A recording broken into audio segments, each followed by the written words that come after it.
Bonjour à tous mes étoiles, bonjour à toutes et bonjour à tous. J'espère que vous allez bien, que vous vous portez bien. Je viens aujourd'hui avec une nouvelle vidéo sous un nouveau format, encore une fois. Et aujourd'hui, on va plus être dans des histoires un peu paranormales, des histoires de fantômes, des histoires de malédictions, voilà. Donc j'espère que ça va vous plaire, je l'espère. Donc moi je me suis mis dans une ambiance assez mystique, voilà. Donc je vous invite à faire pareil, à vous prendre à boire, à manger, à vous installer. Surtout faites en sorte à ce que personne ne vous dérange lors de cette vidéo. Et je vous dis à tout de suite.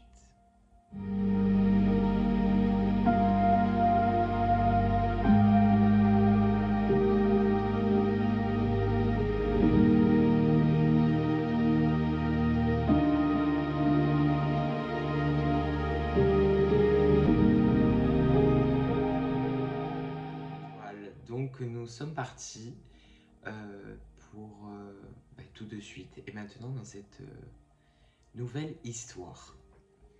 Aujourd'hui, je viens vous parler tout simplement d'un endroit hanté, d'un des endroits les plus hantés du monde, voilà, de par le monde, on va dire.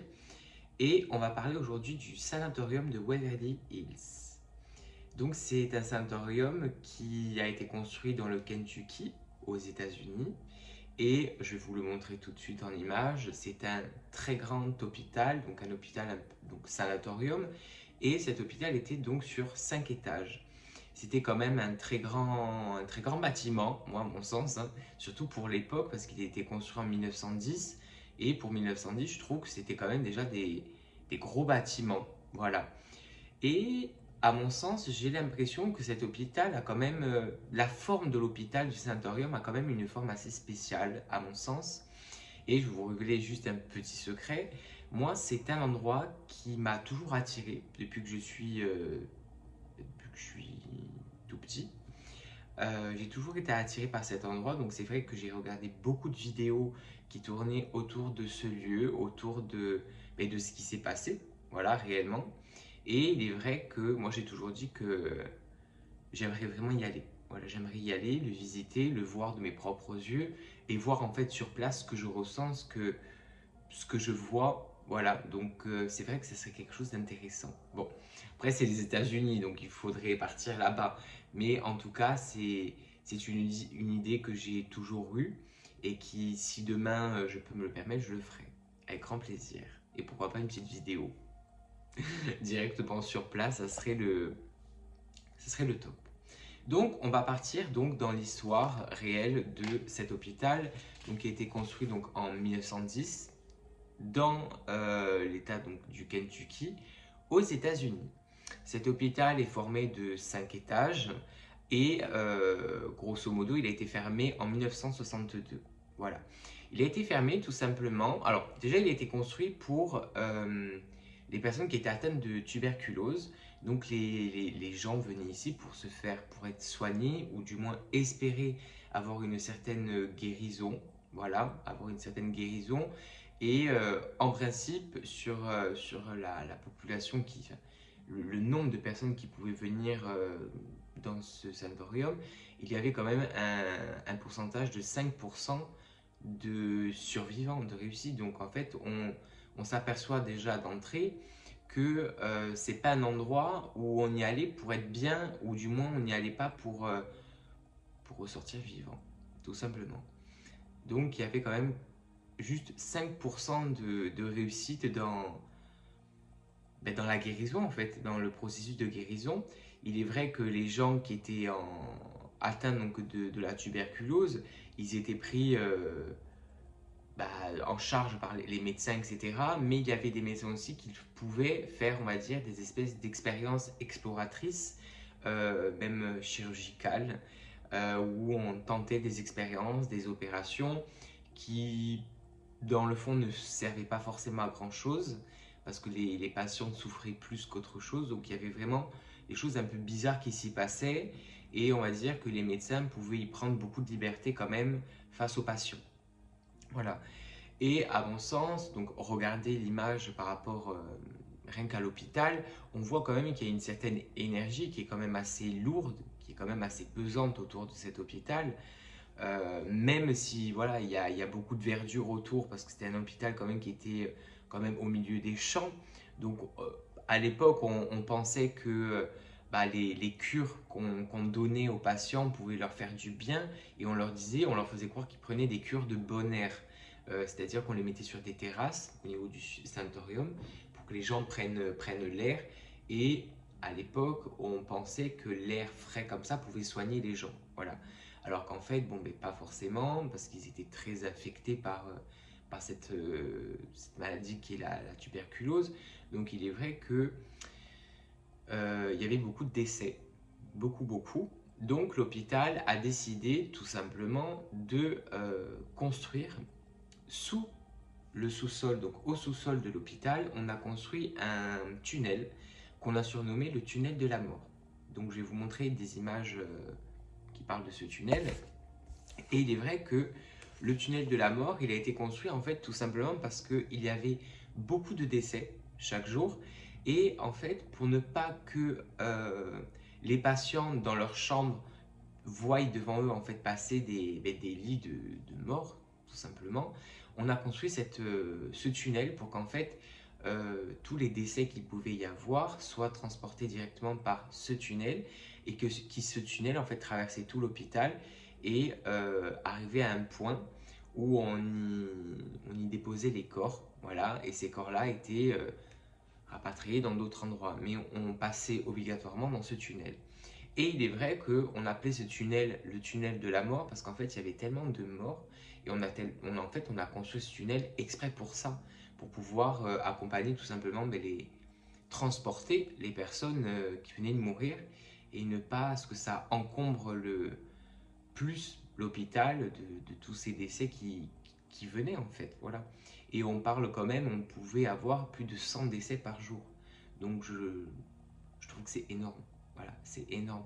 C'est comme quand on a vécu la pandémie du Covid, il y a eu énormément de décès au jour le jour. Bah, en fait, c'était un peu la même période, hein, à cette époque-là, c'était un peu la même période. Et donc, on a trouvé cette solution de pouvoir, on va dire, construire ce tunnel, voilà, pour éviter les petits soucis de qui voit pas, voilà. Et l'hôpital, il faut savoir qu'il a été fermé en 1962. Il a été fermé tout simplement parce qu'en fait, on a trouvé un remède contre, enfin un remède, je ne sais pas si je pourrais dire ça comme ça, mais un remède pour soigner la tuberculose. Et donc après tout ça, on a dû fermer l'hôpital. Je sais qu'à aujourd'hui, à l'heure d'aujourd'hui, c'est un endroit il y avait des personnes qui avaient envie de reprendre cet endroit pour y faire d'autres choses, pour y construire des choses nouvelles aujourd'hui. Ce que je sais, c'est que dans cet hôpital, c'est un hôpital qui aujourd'hui est ouvert au public dans le sens où on peut le visiter.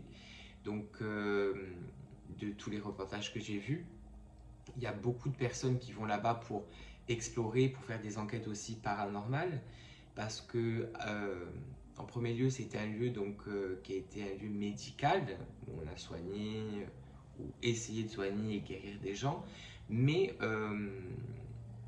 aujourd'hui, c'est plus un lieu de visite. Voilà, tout simplement. Et avec tout ce qui s'est passé à l'époque, tout ça a fait remonter certaines mémoires, certaines souffrances. Et on dit que dans cet endroit, il y aurait des phénomènes paranormaux. Voilà, d'où le nombre d'équipes d'enquêteurs paranormaux qui se sont trouvés sur les lieux, qui vont souvent sur les lieux pour pouvoir faire des enquêtes et des expériences. Beaucoup de médiums sont allés aussi sur place, et que ce soit les médiums, que ce soit les gardiens du lieu, parce qu'il y a aussi des gardiens, des hommes qui surveillent le lieu la nuit, le jour, voilà, pour éviter à ce qu'il n'y ait pas de, comment je pourrais dire, qu'il n'y ait pas de problème dans le lieu, voilà, que ce soit des vols ou des casses ou autre, même si aujourd'hui c'est un lieu qui est abandonné. Je pense qu'on n'a pas forcément envie qu'il soit parti, qu'il parte en lambeaux, je dirais ça comme ça. Donc c'est quand même un lieu où il y a de la surveillance. Et par rapport aux témoignages qu'il y a pu avoir, il y avait des gardiens la nuit qui en fait voyait et entendait des choses, donc à qui entendait des bruits d'enfants, à qui entendait des pleurs. Donc il y a eu pas mal d'expériences de vécu dans cet endroit, beaucoup de témoignages rapportés. Donc il est vrai que les médiums se sont penchés sur le cas du sanatorium de Waverly Hills. Voilà. Et il est vrai que quelques photos ont été prises aussi, des photos d'ombre, d'orbre, de forme, de silhouette aussi. Donc il est vrai que c'est un endroit qui a fait beaucoup parler de lui. Après, il faut se dire que c'est pas non plus étonnant, hein, avec le nombre de décès, le nombre de souffrances qu'il y a dû avoir là-bas. Il faut se rappeler qu'il y a eu des expériences chirurgicales exploratrices, c'est-à-dire que on explorait des nouvelles formes de médecine, d'opération, alors qu'en fait, on n'y connaissait rien réellement. Donc, il est vrai que ça devait être des expériences très douloureuses et ça devait être des expériences un peu hors du commun. Donc, il est vrai que les âmes ont été très tourmentées dans cet endroit. Il faut savoir qu'il y avait des adultes, mais il y avait aussi des enfants dans cet endroit. Et on pensait aussi qu'on pouvait soigner aussi des enfants. Donc, il y a eu énormément de souffrances, d'abandon, parce que beaucoup étaient déposés. Je dis déposés parce que c'est un peu le mot. Beaucoup étaient déposés dans cet endroit. Et les familles, en fait, certains les abandonnaient. Voilà, parce que le côté tuberculose, on avait cette peur d'attraper la tuberculose. Est-ce que ça s'infecte? Est-ce que ça devient de pire en pire? Donc, on laissait un peu les gens là-dedans et on les abandonnait un peu, en fait. Et vu que la plupart des gens dans cet endroit ne ressortaient pas forcément vivants, c'était très très rare, en principe, on savait que quand on déposait les gens là, on va dire que c'était un peu leur dernier lieu de vie, on va dire ça comme ça. Donc voilà, ça c'est un peu ce que ce que le sanatorium a un peu engendré comme problème, comme situation. Et est venu le moment des expériences un peu bizarres. Il y a eu la chambre 502. Et cette chambre, on y dit qu'une infirmière à l'époque se serait suicidée et qu'elle aurait sauté par la fenêtre. Et certains visiteurs et enquêteurs paranormaux expliquent qu'ils pensent, eux, ressentir une émotion de tristesse ou de désespoir quand ils sont dans la chambre 502. Donc il est vrai que ce n'est pas qu'un seul enquêteur qui dit ça, hein, c'est plusieurs personnes qui, dans cet hôpital, quand ils sont allés pour visiter, etc., qui sont arrivés devant la chambre 502, ils disent avoir ressenti quelque chose de très fort, une énergie très forte. Donc si effectivement dans ce lieu, cette dame, cette infirmière a fait ce choix-là, il est vrai qu'à aujourd'hui, ces énergies peuvent être encore ici, peuvent cohabiter encore avec le lieu. Donc il est vrai que cette personne, à mon sens, après vous me direz ce que vous en pensez, à mon sens, cette personne n'a pas trouvé la lumière, et surtout dans les conditions dans lesquelles elle est partie, imaginez la peine, la souffrance qu'elle a pu avoir et qu'elle a pu faire véhiculer dans cet endroit. Voilà.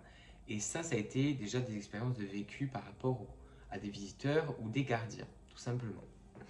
Et on dit aussi que, arrivé la nuit, voilà, autour de cet endroit, on y entendrait, on va dire, comme des espèces d'échos, de cris, comme des échos dans les couloirs. Et il y aurait beaucoup de jeux de lumière. Voilà, les lumières qui s'allument, qui s'éteignent, alors que bon, dans le lieu, l'électricité en elle-même n'y est même plus, parce que c'est quand même fermé, je vous rappelle, depuis 1962. Donc depuis, il s'en est passé des choses, hein, donc il n'y a plus de courant, il n'y a plus rien. Euh, et pourtant, certains affirment avoir vu des lumières éclairées dans l'hôpital, même des toutes petites lumières. Donc, qu'est-ce que c'est?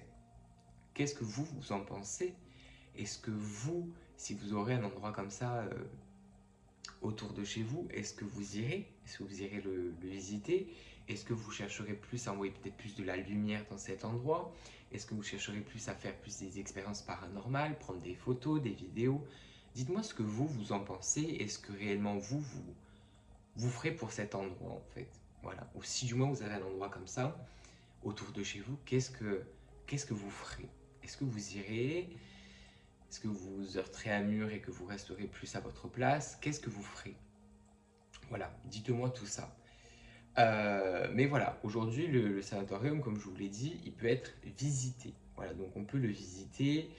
Puis bon, il y a pas mal de choses à visiter. C'est un peu comme une visite un peu historique, si je pourrais dire ça comme ça. Et on dira que lors de la période d'Halloween, apparemment, l'hôpital, le sanatorium serait un peu transformé comme un château hanté, comme un peu le côté de... On y fait des petites expériences, on y fait peut-être des cache-cache. Enfin, voilà, ça c'est ce que j'ai lu quand je suis allé faire mes recherches sur l'endroit. Donc voilà, je pense que les gens doivent quand même s'y amuser, surtout à l'époque d'aujourd'hui, que ce soit pour faire des reportages, des enquêtes. Donc ça c'est sûr que ça va être le lieu pour. Il faut savoir aussi que l'hôpital en lui-même, durant toutes ces années, il a quand même eu plus de 20 000 morts. C'est quand même énorme. Alors on ne sait pas exactement le nombre exact, mais en tout cas on sait que 20 000 morts il y a eu. Voilà, ça c'est une certitude. Maintenant, est-ce qu'il y a eu un tout petit peu moins ou un tout petit peu plus? On ne sait pas exactement, mais ce qu'on sait, voilà, c'est qu'il y a eu énormément de passages dans cet endroit et que, à mon sens, il y referme beaucoup de choses. Voilà, il y referme beaucoup de choses et c'est pas non plus anodin qu'il y ait toutes ces énergies aujourd'hui qui virevoltent, toutes ces énergies qui ont peut-être besoin de parler aussi, qui ont besoin peut-être d'avoir un certain contact, voilà. Et je pense que ce qui manque dans cet endroit, c'est de la lumière. De la lumière pas forcément électrique, hein, vous l'avez compris, mais plus de la lumière spirituelle, de l'amour envoyé pour peut-être attirer ces âmes perdues qui errent. Parce que vous imaginez depuis tout ce temps, ces âmes qui errent, qui tournent en rond, qui sont là, qui sont peut-être en colère, en souffrance. Et je pense que c'est un endroit où il faudrait y apporter de la lumière. Voilà. Moi, c'est un endroit qui m'a toujours attiré, toujours, par la forme qu'il a déjà, l'hôpital en lui-même, et par tout ce qu'il peut englober. Voilà. Par les expériences qui ont été faites à l'époque, par les expériences que les personnes ont vécues, les gardiens de l'hôpital d'aujourd'hui, même si l'hôpital est fermé, il y a des gardiens pour donc surveiller les murs, etc.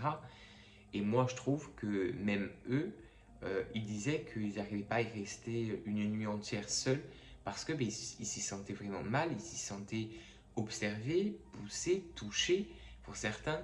Donc, c'est que ça part réellement d'un lieu qui est habité par quelque chose et qui a besoin à ce qu'on s'y concentre, mais positivement, dans le sens où il faut aider ces âmes maintenant. Donc moi, je vous le dis, hein, si j'aurais l'argent réellement, j'irais tout de suite. Ça, c'est une certitude. Moi, c'est un lieu qui m'attire énormément.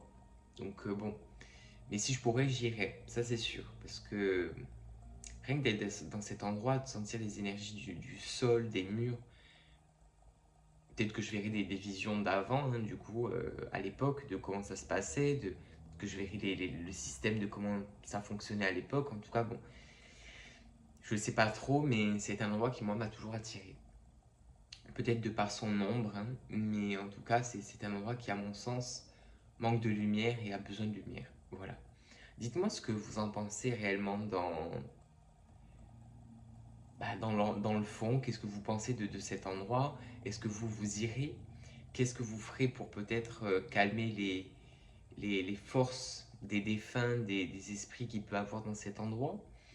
Euh, Est-ce que vous y ressentez des choses, du mal, du positif? Est-ce que vous avez des visions sur cet endroit?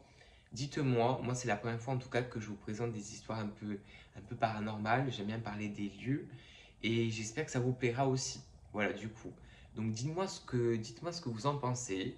Si vous aimeriez avoir peut-être d'autres vidéos sur le sujet et pourquoi pas peut-être avoir une continuité sur cette vidéo, peut-être une partie 2, pourquoi pas. En tout cas, ben voilà, je vous remercie de votre écoute, je vous remercie de votre soutien. Mettez un petit pouce bleu, voilà, si ça vous a plu. Et dites-moi en commentaire ce que vous en pensez. Ou peut-être sur Internet, dites-moi en commentaire si vous avez d'autres idées d'histoires ou de lieux hantés que vous aimeriez que je parle. En tout cas, ça sera avec plaisir pour préparer cette nouvelle vidéo pour vous. Donc, je vous remercie de votre patience. Je vous dis à bientôt. Prenez soin de vous et surtout, amour et lumière.